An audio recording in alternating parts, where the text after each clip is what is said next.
let me tell you my plea.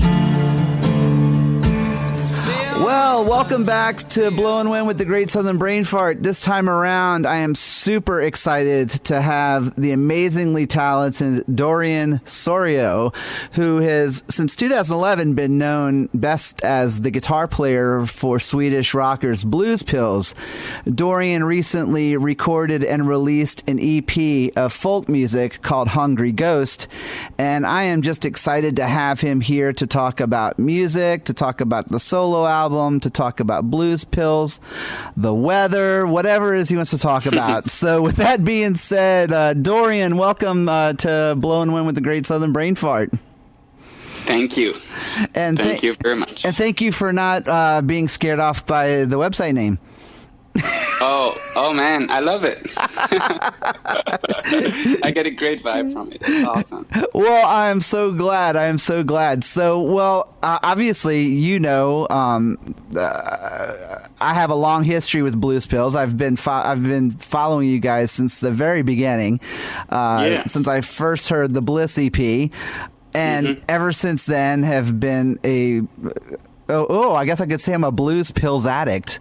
Oh, wow. Well, it's better than other addictions, believe me. You know, it's awesome. Thank you. Well, you know, and I have obviously, again, followed you guys very closely, you know, and you guys have, you know, as a band have released, you know, quite an impressive catalog of music ranging from anywhere from, you know, studio EPs to live EPs to an amazing full-length live album live in Paris.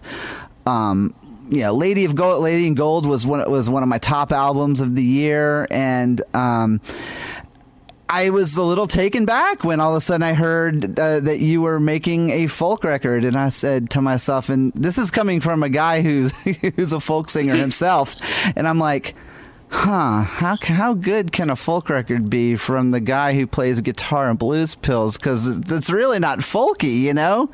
And when I listened to it, I was so blown away. Like, you really have the David Crosby thing going. So I could totally tell that, you know, there's a lot of folk influence in there. So why don't we start there? So tell me a little bit about the EP, your folk influence, and what it was that, like why was now the right time to do this? Well, I don't know actually. I just started to do that. It's very interesting because, you know, my favorite band since childhood's been ZZ Top, so I've been really rooted into the whole blues rock thing and the whole pentatonic shredding blues guitar, shredding, quote unquote. I'm you know, players like Peter Green and Paul Kossoff and Jimi Hendrix and all those awesome guitar players. But I grew, you know, since before I joined Blues Pills, I started to, you know, listen a lot to Neil Young, and that started things for me. And then I went way deeper into the folk music, and so, you know, like Nick Drake, Tim Buckley, Crosby, Stills, and Nash. There's so many, down to Davy Graham, and, you know, guitar players like Bert Jansch and John Renburn. Yeah. So that and you're speaking my language here, by the way. Like as you're saying all these names, I'm thinking like all my favorite songs by these acts.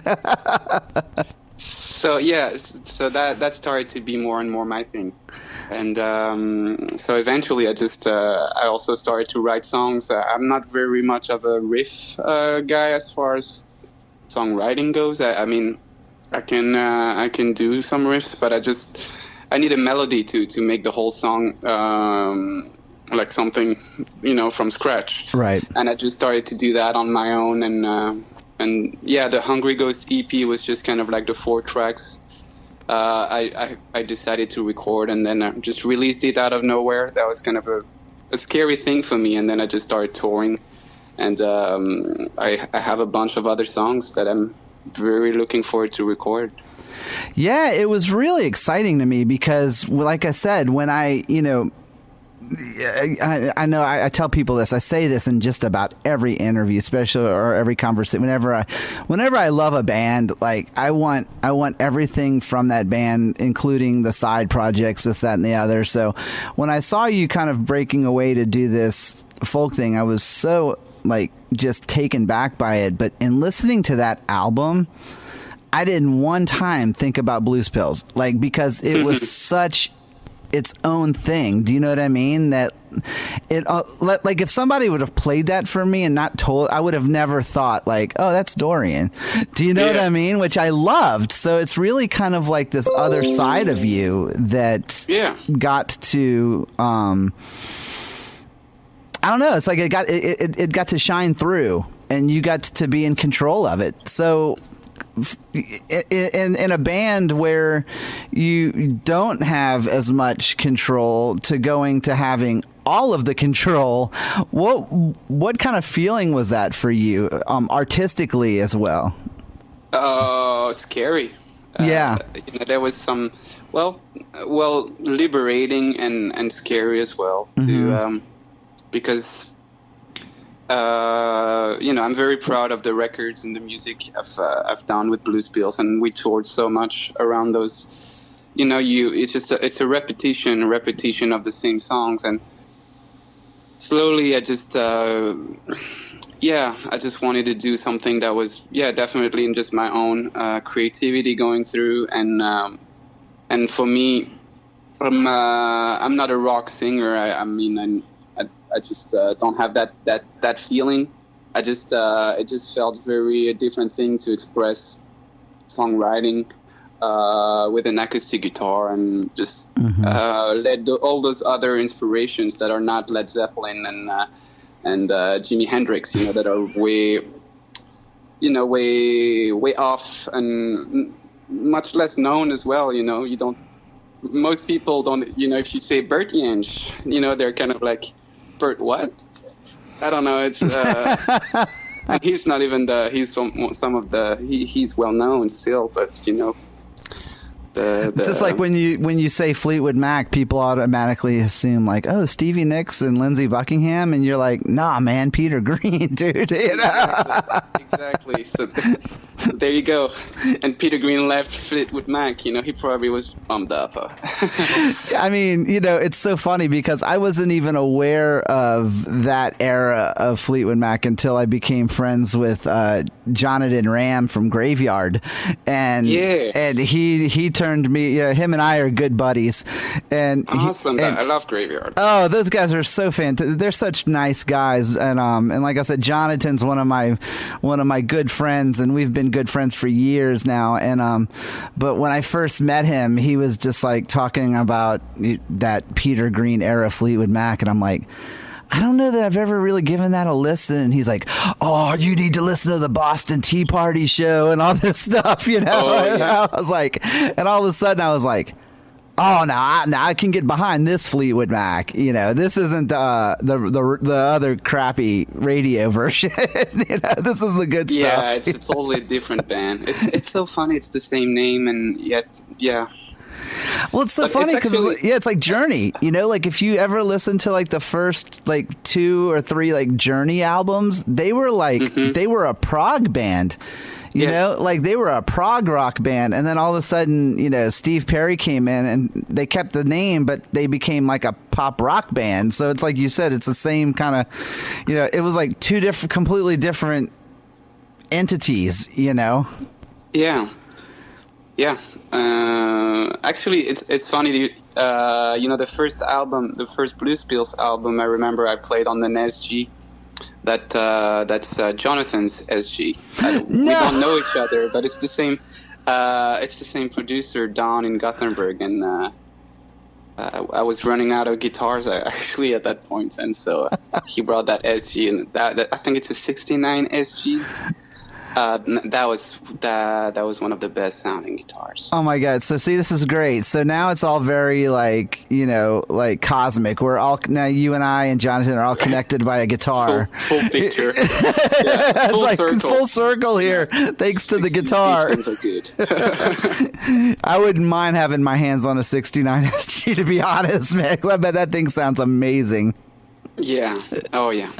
Well, so how is the recording process for Hungry Ghost for you? Because one of the things I loved about it was that, unfortunately, when artists do folk albums, I feel like sometimes they go so far into it where they overproduce an album that it kind of loses that essence of what I consider to be folk. Yeah. This sounds like a folk album. Like, I mean, this could have been like a Laurel Canyon 1969, 1970 album, you know? So did you go into it thinking like, I want it to be as authentic as possible? Or did it just kind of you did? Yeah, it was produced by Zach in Sweden. He's got a studio. And it was just the most simple and straight up, basically just on a 1-inch tape machine. 8 tracks, and everything's recorded live. You know, it's just me. So basically, I recorded the 4 songs on tape with my acoustic guitar. You know, no overdub. I'm just playing the songs and singing. And then we overdubbed the vibraphone part, and there's a bit of Fender Rhodes and a little bit of Mellotron going on. But right, yeah. So it's basically just me and a condenser mic into a tape machine, which I thought about. Pink Moon, the Nick Drake. It's one of my favorite records. Man. Nick, I think I was talking about it with my cousin a couple of weeks ago. We were talking Nick Drake, and it's like it's so haunting. And yet so simple. And we were recording the 4 tracks, and then after it just took a couple of days, and I was reading about Pink Moon recording afterwards. After we already tracked it, and then I saw it was 1-inch, 8 tracks, and I was like, oh, good. But then apparently it was actually 2 room mics. No one actually knows. Everybody's chasing that tone. Right. But actually, if you get a tape machine, you're already closer to get that tone. Don't try too hard. Yeah, exactly. Because I mean, that's the thing is that that Pink Moon album, like especially even the song Pink Moon, like whenever I listen to it, like it just sounds like it was recorded in like the corner of a basement. Do you know what I mean? Like it's almost like, because it's got this real roomy kind of sound to it, but it's simplistic, and that was what I loved about Hungry Ghost, was that it really had that classic folk vibe to it. Yeah. Well, thank you. I didn't really think about it, and looking back, I really appreciate that compliment. I have I have a bunch of songs for a full length album, and I'd like to have a little bit more produced, but not overly doing it, still going on to tape, but it's always a balance. Sometimes I want to hear a bunch of strings, also like the earlier Nick Drakes, where it's just beautiful arrangements, and like I like all 3 of his, I like all his stuff, but the second record, which is songs like Northern Sky, incredible. Yeah. So those kind of arrangements, I love. It's always tough to find I'm glad looking back, the Hungry Ghost recording. It was just the most straight up, and somehow I'm, I think it's I'm happy looking back about the production. It's just that I just want to record again. That's the, it's funny because once it's like once that bug, especially when you do it. So I did solo material for probably the better part of as far as recording goes, probably 15 years. You know, I mean, I've done a lot of, you know, solo EPs over the years myself, you know, where I played the guitar and sang into a mic, but then I'd go back and layer over a bass track, or, you know, like a glockenspiel or something, or harmonica, you know, things like that. But when that recording bug bites you, it infects you for life, because you get so especially when it's your own thing, and you have nobody else to really answer to but yourself, and you get to kind of call the shots. There's something that's extremely liberating, especially when you've come from a band, you know? Yeah, and the funny thing is, Zach produced the record, so we played in the band. You know, he's the bass player in Blues Pills. Right. So it was a very, very different. We've made all those records and played all those shows together. But then, I just showed up with my guitar and with a few guitars. And then we did it. And then he mixed it, you know, kind of, you know, just all very quick. You know, I was not, he sent me the mix. I was like, awesome. Then I went, you know, sent it to get it mastered. And then, you know, I just wanted it to be on vinyl as soon as possible. Oh, I can't. Please hold one for me, because I want one so bad. Oh, yeah. You know, I need to learn how to, you know, the business part of it is where I suck. You know, all my records are in they're stuck from the last tour. Actually the last show I was going to take a flight, so then I just gave away some records to a guy I know. You know, a lady was working at a record store, and I was like, yeah, just sell them for me. And then we're like, how do you get paid? I was like, yeah, we figure that out later. It's probably about time I write a message and like, oh yeah, what about those records? Hey, did I sell any records? Well, so with Zach working with you on the album, did he offer any input or anything, as far as like, or did he really just kind of kick back and play the role of producer and just let you do your thing? He kind of kicked back, just kind of he let me do my thing, but it was very nice to have someone else's. So he did the producer. He helped me arranging "Need to Love." He did and he played a bit of bass and did that stuff. It was very I had those songs, but it was all over you know, when you have just songs and you kind of don't know what to do with them. And he was the right person that just you know, hit record, and he knows how to run his tape machines and all that stuff. Right.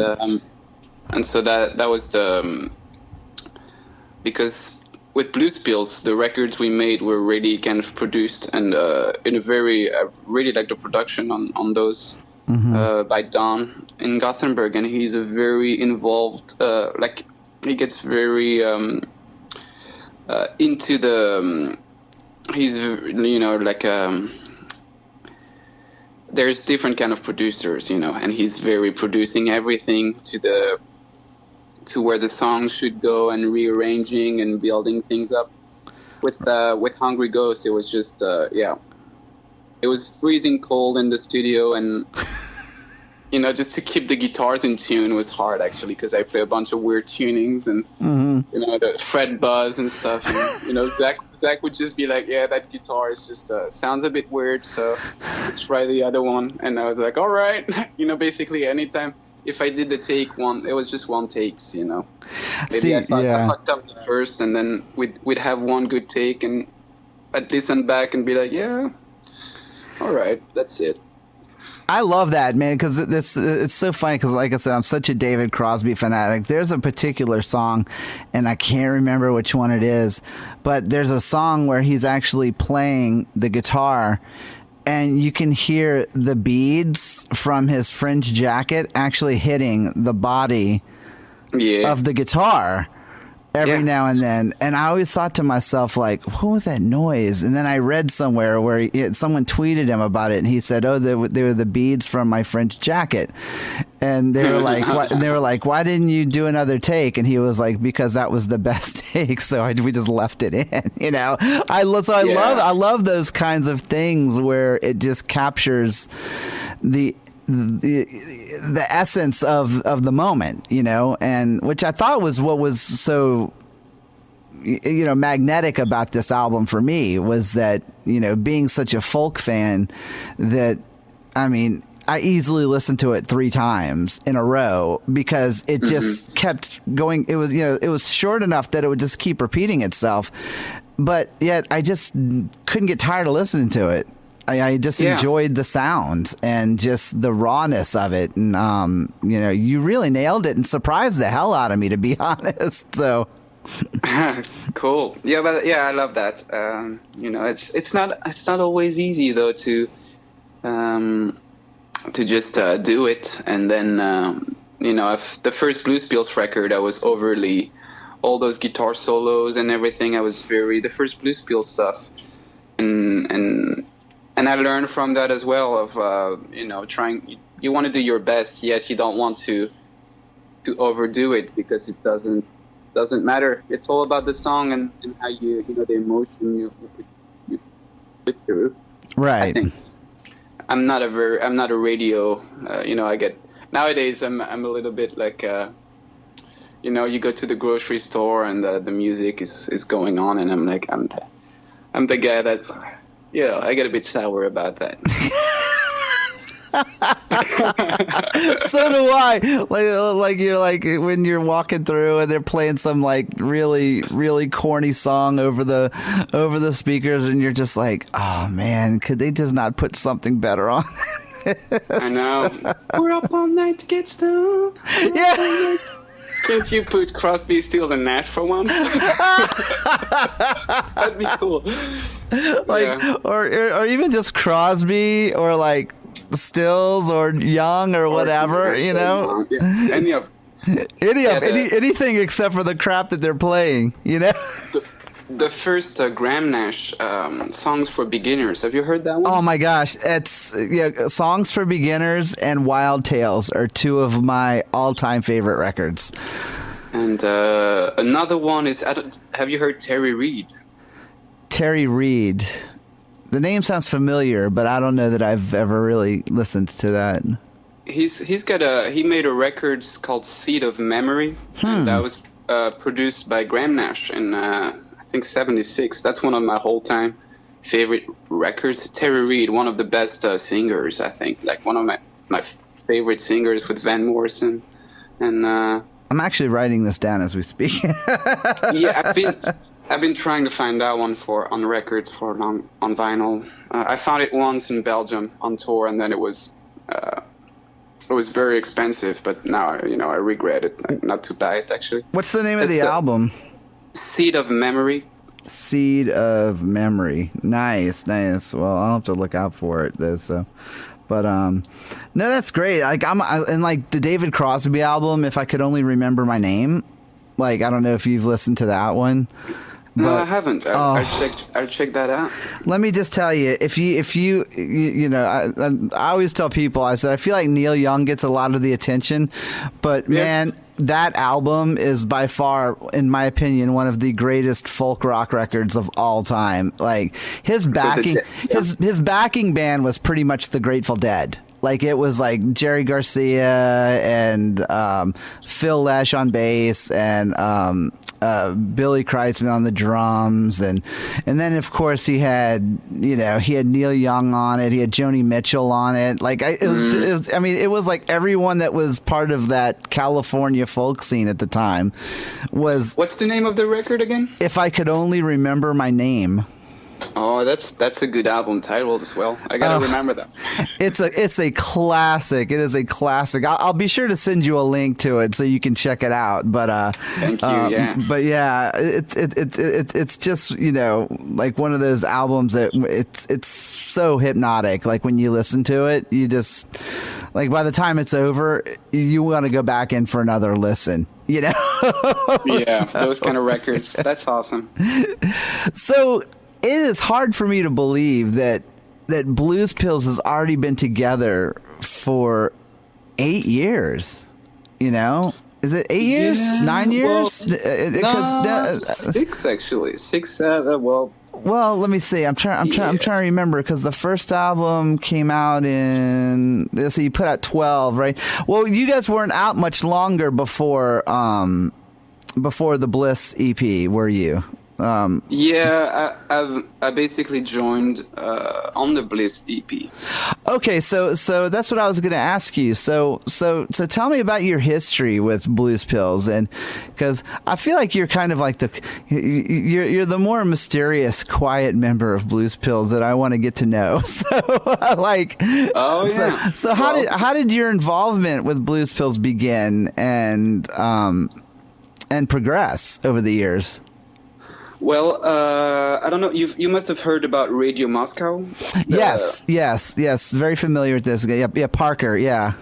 So back in 2011, summer 2011, I had my own band, and I was raised in Brittany, where I am now. It's the northwest coast of France. Okay. And Radio Moscow were touring.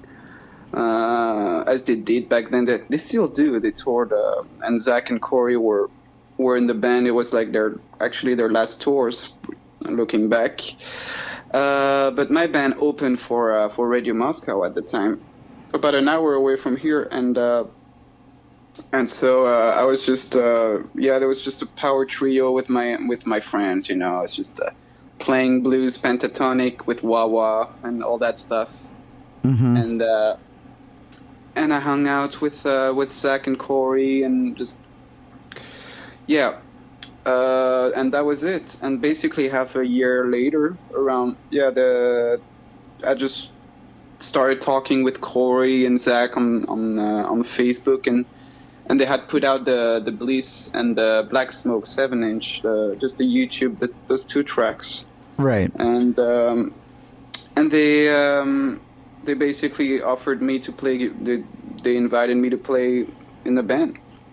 It was kind of very natural. They basically Zach sent me. They had recorded the Bliss EP, and but not. They just had recorded it, but I played the solo, the guitar solos. Oh, okay, gotcha. And that was basically my welcome, that's how I got in the band. They just sent me the tracks, and then I recorded the solos over the worst. It's actually I recorded those at my crappy practice place. Which they're always the best, over with an SM58. Through my my mom's computer or something. with the worst software you can think of. It's called Audacity. I don't know it's the free stuff you download off the internet. Yeah, the free software. That's the tone. That's the tone of my guitar on the Bliss EP. That's amazing, because it sounds so good though, but it's like hilarious that's all I could picture is like your guitar going into like a 1/4 inch into the computer into Audacity. Yeah, it was like straight I was I've always been a tone, or it was like my tone, so I had it was the worst, it was a little custom hybrid amp, right. Just my pedal board, and I just put an SM58 in front of the speaker, and cranked it up. That's hilarious to me, because that's so funny, because it sounds so good. It's like I've been playing with my guitar tone for the past 3 days, on my amplifier, and to hear you say that makes me sick. Oh yeah, well I had no idea what I was doing, and yeah, that's how I joined the band. So, and then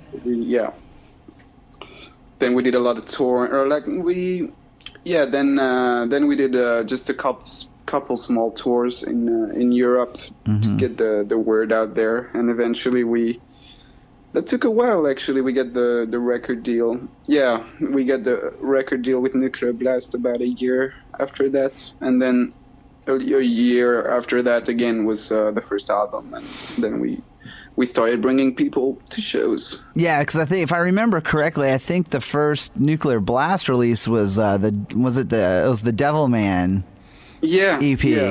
Yeah. And then because you guys went from the Devilman EP to the Blues Pills debut, which I always wanted to ask, and I had talked to Ellen a little bit about it in the past because we've talked on and off, for years online. But one of the things I always found interesting was that the Blues Pills debut, self-titled album for Nuclear Blast, had some of those older songs but played differently, and then even Bliss had like English lyrics, and so as a fan of those songs already, it was hard for me to go, oh wait, they're playing them different. I'm so used to hearing them this way. What was the reasoning behind that decision to do that? Well, it was, I think, the Elin and Zach being they've been the main songwriters in Blues Pills, so all the lyrics and stuff like that, they were kind of the ones. Along with I think a big reason of it was the producer. When we started working with Don, and we basically, I guess we didn't have more songs at that time. We just it was like the songs that were there, and I do. Yeah, there's not really like a reason. It was just like a more a rearranged version of those songs for like the full length, like a full length purpose. Which kind of makes sense, because I guess it'd be kind of like if the original like the Bliss and the Devilman EPs were kind of like EPs with they were kind of demos too. Exactly. Yeah. Whereas like the Blues Pills album was more of like a polish, like this is the album, like a more polished presentation, of those songs. But which ones do you prefer? Do you prefer the polished ones, or do you like the more gritty ones off of the EPs? I think I prefer the polished ones, actually. But maybe really? Oh, okay, interesting. Yeah, I think, but yeah. Just because I don't know, the arrangement and the way it's recorded. I mean, maybe because I had more of a, I'm kind of, I can't be, what's the word? I'm biased. Yes. Yeah. I'm biased. Because I also just realized too that was also your first time actually really getting some musical input on those songs, whereas like before you had just kind of walked in, especially with the Bliss EP, is that you kind of just walked into something that was already started, whereas with the album you got kind of control over like, okay, now I'm playing these songs myself. Yeah, so that's probably why I think I prefer the album version. And the Devilman EP was also where that we did all together, and that production wise was the very raw, very. I mean, it was recorded in a good way. Yeah, it was recorded in an old unhaunted house, actually, like haunted. Well, who knows? But it was in the middle of nowhere in the forest of Sweden. It was like an abandoned house. Okay.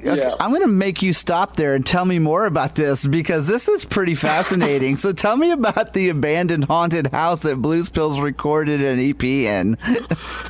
Oh man, in the middle of a forest in Fellingsbru it's like a village. And our friend just I have no idea who actually owns that house. We never knew. It was just like an open house that I guess his family or he knew the owner. But so it wasn't locked or anything. It was just when we walked in, the first thing we saw was a dead rat.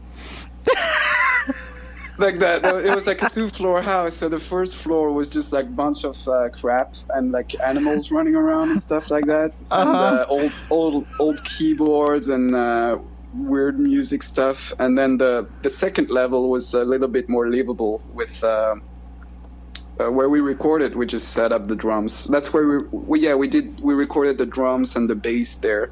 And then we did a bunch of we did the overdubs, the guitars and the vocals. That was done in a practice place basically. But I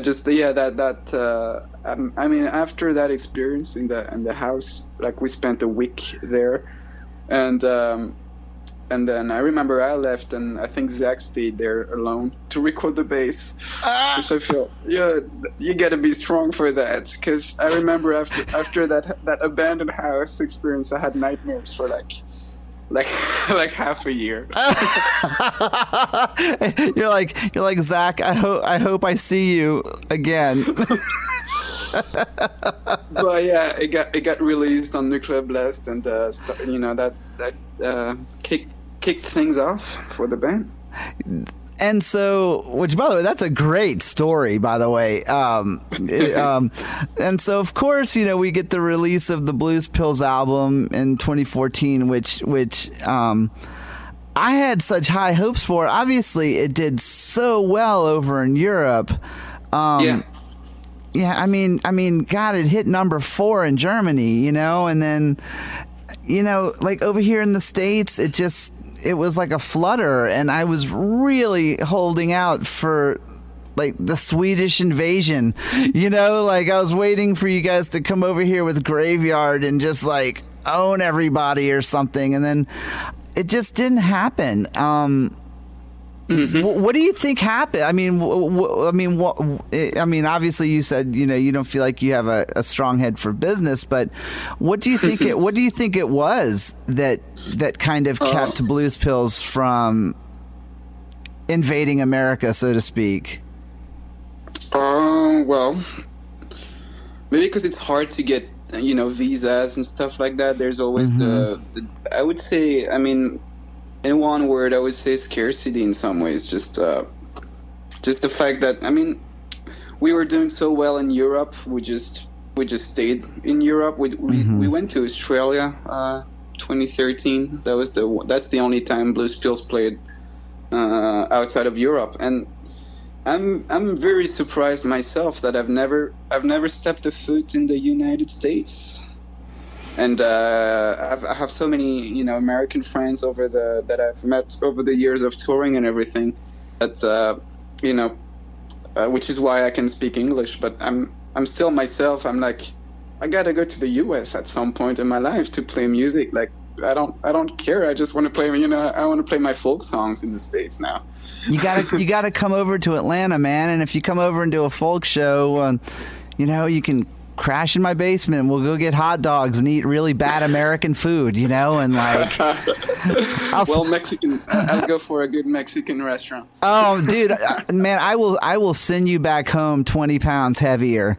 You know what I mean? Like you will. My mom will be happy. I'm gaining weight right now. I'm skinny.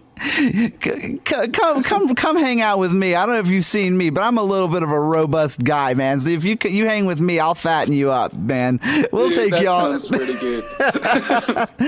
Matter of fact, my mom, being from New Orleans, my mom would probably want to cook you like a New Orleans meal, which basically can feed an army, So I'll show up with my mom, so then our moms can hang out, and then we'll just. Oh, that'd be great. And then I will just be so big that I have to buy all new clothes again. So it's just ridiculous. But no, I mean, because I was always super curious as to like what I mean. Being friends with so many European bands too, especially like bands like Graveyard,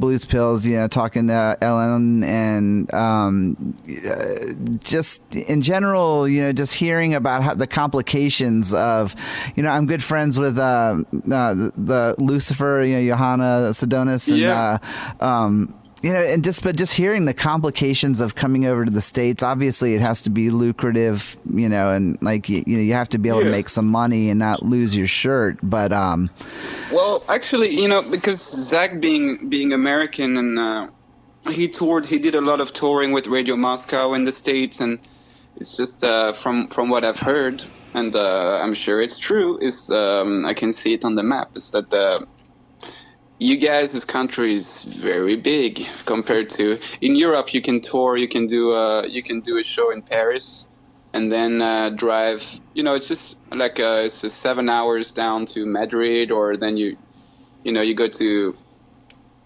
You can do shows and have like 3-4 hours of driving, and still hit big cities like London, Paris, Berlin, Stockholm.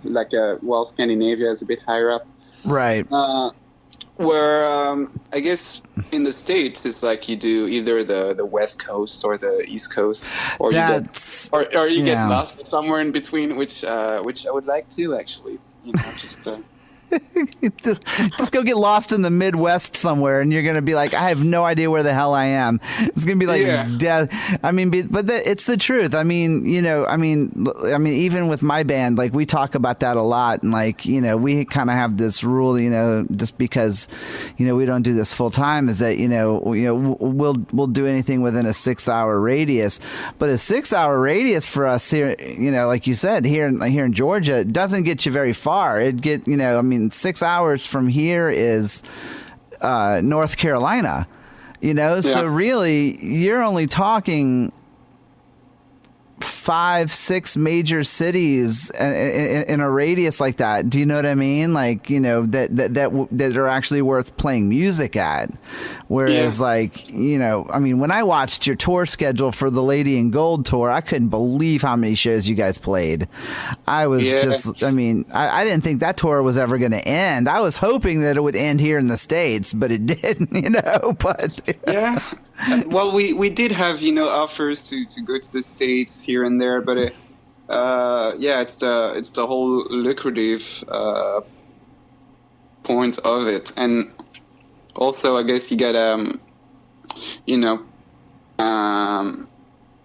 that's how it is. It's a whole different market. It's a whole also the people we worked with, or management and label wise, they have their stuff going on in the U.S., but it's different people working there, and so we just didn't have the same things going, I suppose. Right. Well, so it's interesting. I have no idea how we managed to not go to the U.S. well, I keep telling Jonathan, I said, can't you just like grab like Blues Pills or like Jess and the Ancient Ones or something, and like throw them in a suitcase and bring them over here to the States to play with y'all or something? Next time, just tell him just bring Dorian. He's got an acoustic guitar, and he doesn't even care. Dude, you travel light. Look, just fly in with the Graveyard guys. I'll pick you up at the airport, and you and me can do a folk tour. The cool thing with folk music, you can play shows. It's way easier. Also, as far as backline goes and everything. Like I've done a couple full band shows, which were really fun. But I've done I opened for Myles Kennedy.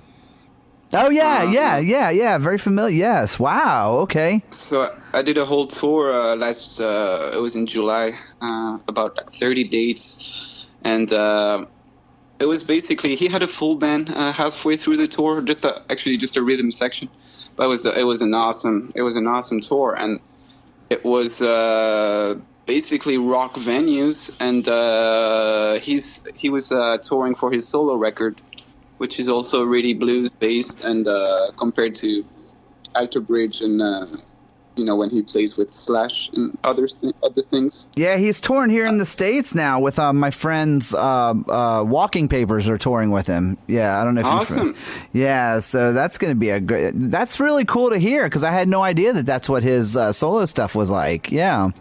Yeah, it's. I mean, I grew to love that solo record of him, and you know, he's such a nice guy. I've met a lot of my heroes. I've met Billy Gibbons, and Myles was just one that gave me a lot of confidence as well about my solo thing, because I'd never really, you know, I'd never stepped on stage singing since. Yeah, like before, you know, basically before this year. You know, this is the first year I started doing that, and I got the tour offer, and it gave me a lot of confidence into, you know, pursuing that. And it was interesting. It was very interesting to show up in, you know, about like 2,000 capacity venues with just my old acoustic guitar and my friend from France who was driving, you know, his first big tour as well. We're just like, yeah, that was a ride. I was about to say, I mean, like, you know, I think the biggest crowd I've ever played in front of was like 200 people, man. So I can't even imagine what it must be like walking out with your guitar for, you know, in front of a couple of thousand people, you know. But it had to be kind of go back to what you said before. I'm guessing, or I'm betting, if anything, it was a very liberating experience for you.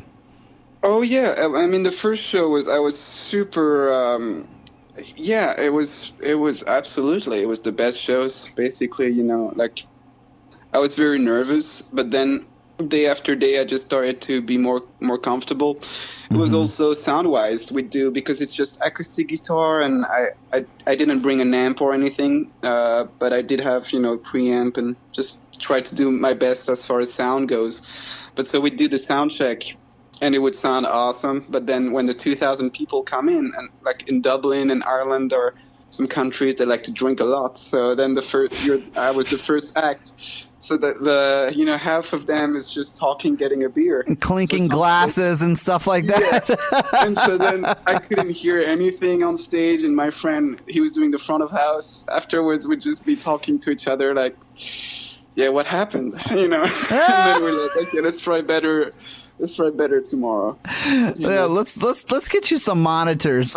You know? Yeah, exactly. Yeah, like that. Felt like everything cut out. And you know, when you're in a band, it's a bit different. You get your friends to look around, and okay, we're, you know, when you're alone on the stage, and you're just like, well, I don't hear myself. I don't know if they hear me, but I guess I'm the guy on the stage.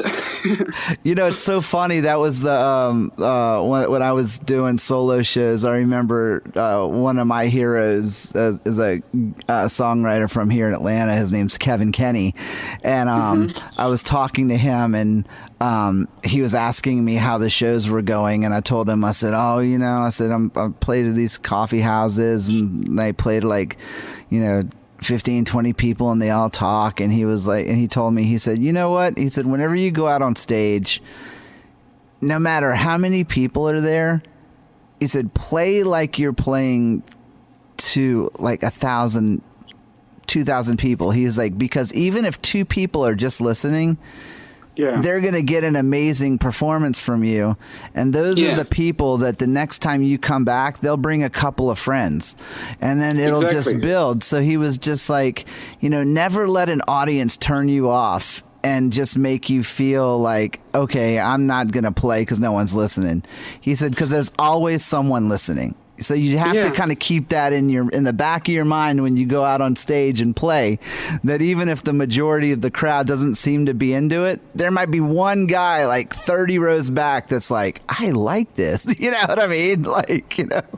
Absolutely, yeah. And yeah, totally. I mean, I played, so, I mean, I did another tour in September. I did a 2 weeks tour of my first headlining tour in Europe. And so I had no idea how that would go.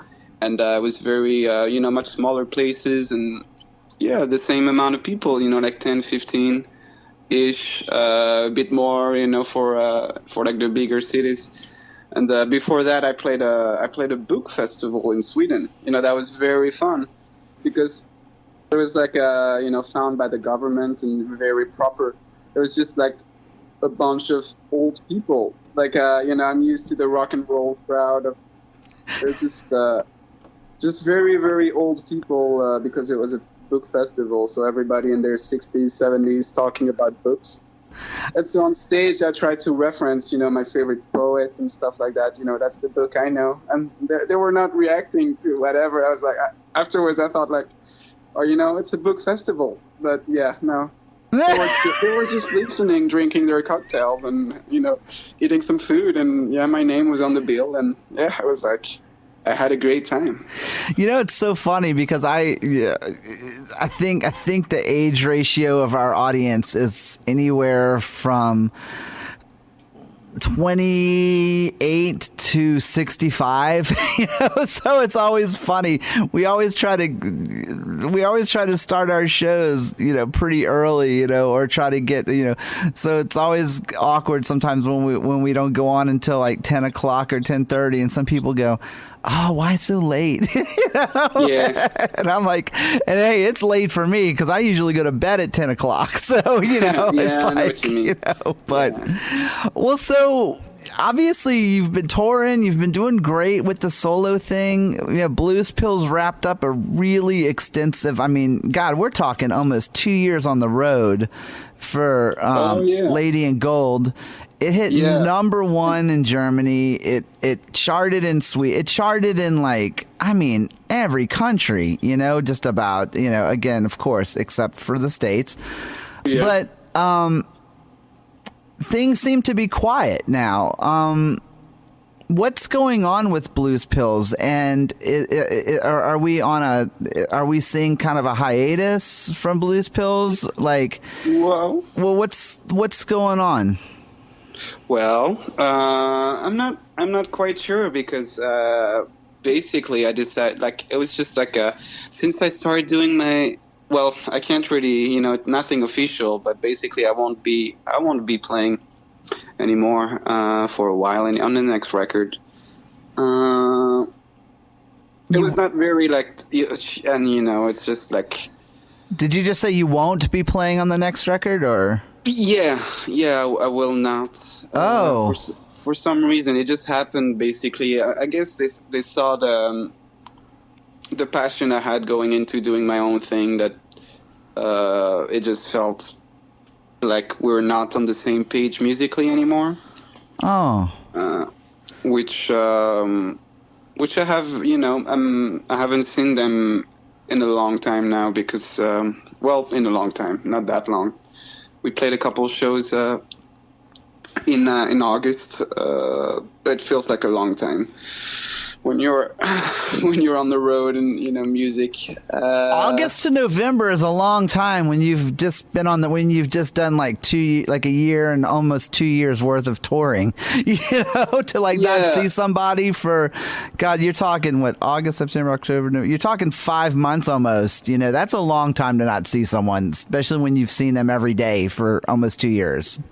Yeah, and so, but basically after the end of the Lady in Gold tour, we decided to take a year off. So we did those shows this summer, and so, Lady in Gold 2016, we toured for over a whole year straight, and then we decided to take the last year off, from a year, a year from now. Yeah, because the live album came out. In 2017, the Live in Paris, right? Yeah, and so that was the closure, basically, of the Lady in Gold cycle.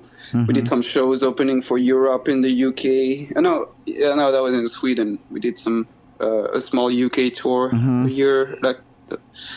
But basically, after that, I went in the studio and recorded my EP, and then kept touring my ass off up until now.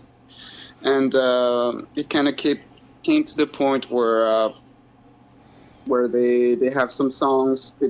I don't really know what they're doing up there, up in Sweden. But as things are looking now, I won't be on the next record. Wow, so this is a shock. Wow, I'm kind of speechless. I don't know what to say because, I can imagine you probably are too. But do you think that? with Zach having, I mean, Zach produced your album, you know, so obviously he knew that you were doing this. I mean, do you think that they kind of just looked to you and just thought like, oh, he's not interested in, like, basically it's like they made the decision for you instead of you being able to decide for yourself? Well, yeah, I mean, it's never, I'm not, you know, it's very in the middle of everything right now for me even, you know, I mean, I put so much emotion into Blues Pills and everything, but it just felt like, as far as songwriting goes, Zach and Elin being the main songwriters in Blues Pills, it just felt like, well, we talked about it. The next record, it was like, if I was going to keep on going with that next record, I would have to compromise the solo project. I would have to basically just put that aside, put that as a. And I don't know if it's because I'm French or something. Compromises, you know. Why compromise? I'm getting a bit philosophical on this. But, no. It you totally makes sense from an artistic standpoint, though, because, you know, like even with my band, it's kind of like an understood thing that, you know, as important as my band is to me, they're my family. They're very important to me, and we work very hard and very well together. But that at the same time, there's this other side of me that artistically and kind of, even spiritually needs to do my own thing from time to time. And so, there's an understanding there that I'll go out and I will do solo shows, or that I will write songs that won't be for the band, that would be strictly for my own, my own solo thing, because it's not really appropriate for the band, you know what I mean? And so the idea of compromising, making you choose one or the other, isn't something that I really understand, especially when it doesn't seem to really get in the way of anything. I mean, you're taking the time off, right? So, like, why not? Yeah. Yeah. I mean, I don't claim to really understand myself. It just kind of, that's just kind of where things started to head out, where I just went all in with my solo project, and it feels like they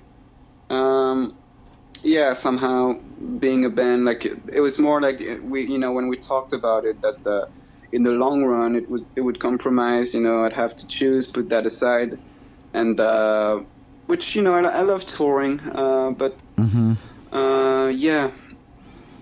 somehow I don't know. I did. We did so many shows also together that, things happen too in bands where you just start to see things differently. Musically, I guess what they offered me was basically like, if you're on the next record, you're just going to be playing, your pentatonic skills and no creative output. And then, once the record is out, you get to tour that for a couple years. And it just felt like, I want to be creative. I want to make a living playing music, of course, but, I'd rather play for 10 people and feel fulfillment creatively, rather than playing for thousands and feel like, those are not my songs or stuff like that. I think that's such a hard place to be, because being you and I, obviously we've already touched on this in this conversation, that with both of us being songwriters, is that there really is something to be said about the like I'm not a religious person at all, but songwriting to me is there is some sort of a spiritual kind of magical kind of thing to it, because if everyone could do it, everyone would be a songwriter, and so some musicians are happy just being musicians and happy going out on stage and playing whatever the fuck it is that they're told to play, like if it's like, you don't get any creative input, you just need to show up and play. Some musicians are just like, oh, I'm cool with that, I'll do that, whereas like I think I couldn't do that as a musician because I'm a writer, and especially if I was told or kind of hinted that, you got to decide whether or not you want to do your thing or you want to do our thing, then that kind of starts to feel like your creativity is being stifled. And I think it's very admirable for you to say what you said. I love how you said that about how you'd rather play for, 20 people that, and playing your own material that came out of you rather than playing a large audience where you were playing songs that really the only input you had was plugging into the amplifier, Exactly, yeah. And I started to also, that last tour I did in Europe, I brought my friend. He's from the Philippines, and he plays every instrument. Yeah, I call him the UFO. Like his name is Nino Obenza. He writes his own songs as well. We became friends, and I recorded demos at his place, and we just had a blast, on tour. Like I've never, had a blast on the Myles Kennedy tour for sure. And then on that tour was because I would just talk to him, about, I had relationship issues too, so he would just make me laugh, so it was just a blast, and there was not many people. Actually, the first show there was like, I think one person showed up for the first show, but then we invited the promoter to jam on stage with us. Oh, that's great! So we played the whole gig for that one lady that came, and she was very, she was very happy and left with both the records. And then our reaction, I told my friend, we talked to each other, we're like, yeah, bro, well, we sold a record, there was one person, and we sold, we each sold a record, and and then we ended up jam, at the promoter's place, he got a record as well, so that was another one, See, I'm telling you, you sound like my soul brother here, because that's exactly like, we just had our album release party for our CD that came out in September, and we were so excited because we sold like 6 T-shirts and like 10 copies of our album. We were like, yes, we've sold so much. We had like 30 people show up. We were like, we were on top of the world, and so, but I get that because, again, when I have that feeling, it reflects back to me as an artist that I'm going, yeah, that's my music that they're taking home with them. Those are the words that I stayed up late at night writing in a notebook, or like, recounting a story in my mind that, I put to paper, and now all of a sudden someone's taking it home with them, and it's going to become part of their soundtrack. And that's a pretty heavy feeling, when you think about that. Yeah, absolutely. And I've been very used to having the Blues Pills, sticker on, or like, people knowing about my, me through Blues Pills. And I started to, on the Myles Kennedy tour, so it was, bigger audience than Blues Pills. And me being the opener, I would talk to people after the show, and a lot of people, very, they loved, obviously Myles, he's awesome live. And then a lot of people gave me compliments. Very, I'm shy by nature, so I was just kind of walking around, and people would be like, "You were amazing," and I was just like, "Oh, thanks." And they would be like, "So what's your, I would not mention Blues Pills all that much, but I would say like, yeah, I played in Blues Pills, and they just look at me like I said, like, I play in a banana on top of another banana, like they just like had no idea what Blues Pills is, and that was a bit refreshing too, of like, oh, I can, I don't need to, some people also said, yeah, I saw you, I've heard Blues Pills and all that stuff, and that's great. And I just realized that, yeah, I can play my own music, and people enjoyed it. And yeah, that's going back to, I totally understand what you mean with the spiritual aspect of writing your own music, and I think that's what it's about as well. It really is. It's about that connection with yourself, and that kind of, like you said, like spiritual side of things, and just all those years of bottled up creativity finally getting to come out in this incredible EP. And so, God, I feel like I could talk to you all day, Dorian. You're such a fantastic guy to talk to. I've really enjoyed this, man. Well, thank you. But me too. Before we wrap things up, I mean, is it safe to say that you are okay with Blues Pills? Like, you're on okay terms with where everything is going? Like, you feel like it's you feel like it's a good place for you to be? Well, it's not the most comfortable place I've ever been. I'm at the moment I'm just kind of putting things together.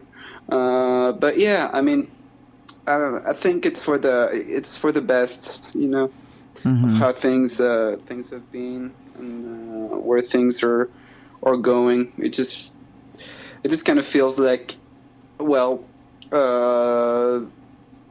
I guess they don't need me anymore, or if they'd want me, but yeah, going back to being a musician, it's of course you want to have success and you want to be able to pay the bills. That's the dream coming true, but I just couldn't find so much happiness in touring over and over and over, playing songs that I just don't feel are mine, as much as I try to put creativity and my own spin on it.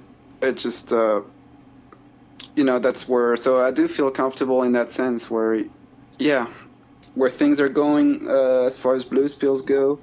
I literally have no idea. They will do their thing. And as far as where I'm going, I believe I'll keep on writing my creative juices. Yes. So it's not really like an official thing where you're saying like you've left the band or that you've parted ways or anything like that. Nothing is really official yet or anything. So, because I don't want people to get that opinion, that thought, unless it's actually stated. Do you know what I mean? Well, yeah, exactly. That's why I'm being very vague. I think it's going to be official soon, actually. Whenever they decide, that's the boring stuff too, of like, oh, management will get involved and all that stuff. Where I'm just like, I remember the days where none of us were just eating pizza and because we had no money, and we just did it for the love of music. And right. If that's lost to them, or if that's lost somewhere in between, I'm fine with that. They make their decisions, and I mean, they're music lovers. Don't get me wrong. It's just, well, yeah. I guess for anyone out there that's listening to this podcast and loves Blues Pills, just be aware of social medias in the next few months. Maybe something will come up that Well, and I always said that with things like this, there's a bittersweet side to it, because as music fans and music lovers, we don't have to take, like I always use like the Crosby, Stills and Nash aspect of it. Like when they were together and recording, you'd get one great album, but then when they broke apart, you got 3 amazing albums, so if anything comes out of this, we'll get some incredible Blues Pills music in the future, but we'll get some really incredible Dorian Sorriaux folk music, and and I'm not trashing away my guitar skills and stuff like that. Absolutely. I'm once again, I can't be I'm biased because I'm so involved in the emotionally too with the band. That I believe that they'll put out some great records if they want to. And Zach and Elin are very good songwriters, and so that's for the audience to keep listening to. And absolutely, who knows where things will go? You're right. Well, hopefully the Blues Pills audience will also know that you are out doing your own thing, and that they'll open their minds and their ears to hear what it is you're doing, because I think what you're doing is incredible. It's magical, and it was really moving, and it was one of my favorite releases of the year. So well, thank you. I have to say congratulations on fulfilling a dream and for following your dream. And hey man, just keep it up, and please keep me posted and as stuff goes on, because I want to continue to follow you and see what's going on. Maybe we'll have this talk again in a year and see where you're at. Yeah. Oh yeah, for sure. Hopefully I have my whole record done, so then I can send it to you, and we can have the 1 year later conversation about how things went. We might not even wait that long. We might even have to have a whole nother conversation where we can just talk gear, and Oh yeah, that's a whole other because that could be a whole nother hour-long talk, man. Yeah, absolutely. I've been thinking about starting a podcast actually, but I think it's just better to talk with. It's great, to be on someone else's podcast, so I don't have to do the whole. You don't have to do all the work. You can just be the musician. You don't have to do all the work and the editing and all that stuff, So thank you for that. Well, Dorian, thank you so much for being on my podcast. It was a pleasure to talk to you, and I'm so glad we've connected and on many different levels. And best of luck to you, and with Hungry Ghost and whatever comes your way. I hope everything works out well. Thank you. Thank you very much. Well, great. Well, look, you have a great evening, and thanks for being on the show. I appreciate it. Thank you.